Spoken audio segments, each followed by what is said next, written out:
Leanne and I were in Hollywood, South Carolina, south of Charleston on Highway 17. We were staying at the Lake Air campground. We'd been there for about 3 weeks visiting our family and grandchildren.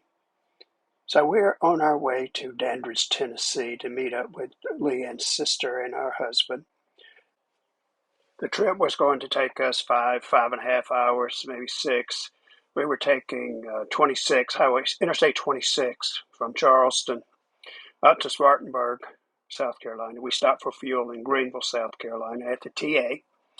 We used our TSD Open Roads card and got a nice discount on our fuel.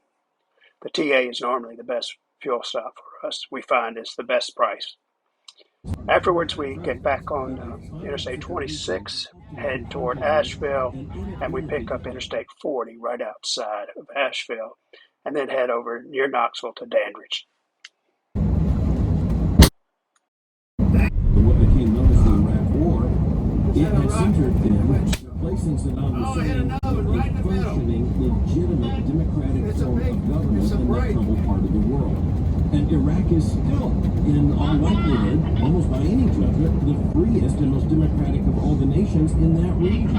But at the same time, it is not a stable democratic experiment, and political corruption is absolutely rife. Sectarianism, political corruption, organized graft, all very much a part of Iraq today. It reminds me of something. So we had 3 different areas where the windshield was cracked from the stones from that dump truck.